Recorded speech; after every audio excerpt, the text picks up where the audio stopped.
One of the best things I think about lacrosse is how dynamic the sport is in general. Kind of combines multiple aspects of different sports. And in fact, it's a lot of people don't know this, but it's North America's oldest sport. Lacrosse was played by Native Americans more as a territorial game between tribes, and technically it's America's oldest sport. Most people think baseball is. But again, lacrosse is so dynamic, it incorporates basketball, hockey, and soccer.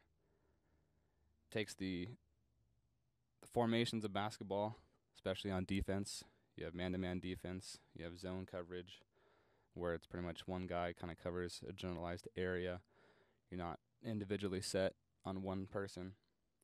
You have the physicality of hockey, a lot of the same dodging and stick checks and, checking. You can't tackle like in football or rugby, but, you still get to hit, and you're allowed to take a half baseball swing with your stick as long as you make contact with the other person's gloves or their stick.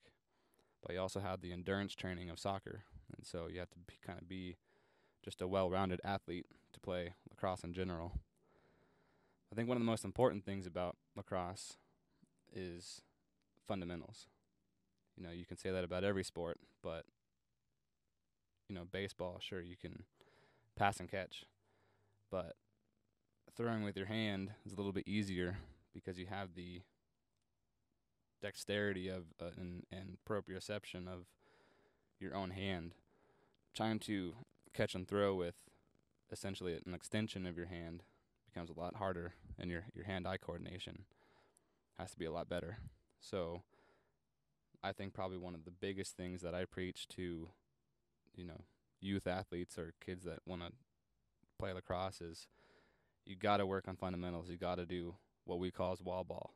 Pretty much you just grab your stick, you grab a lacrosse ball, and you're throwing just up against the wall and having it bounce back to you. And you're practicing both right hand and left hand. It's another good distinction of how well-rounded lacrosse players are, is how ambidextrous they are. They have to be good at both right hand and left hand. Everyone can catch or throw right-handed, but can they catch or throw left-handed? And, control the ball in each hand or each arm, in football, or can you, I think it's called dribbling in hockey, with both sides of your hands. You can't. So always work on fundamentals. If you can't do fundamentals, you can't do anything. Probably the next biggest part of lacrosse is endurance.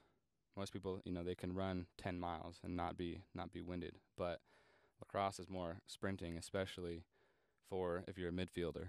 Midfield is pretty much you have all access to all parts of the field. You play offense and defense, and so you got to put in your time in cardio work.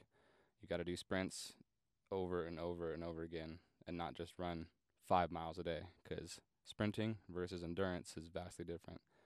Once you get that down, then you can start working on the more advanced tactics. You can start working on your dodging. You can start working on your footwork. Once you get that footwork done, once you get your dodging and you already have the base fundamentals, you're going to be a great lacrosse player.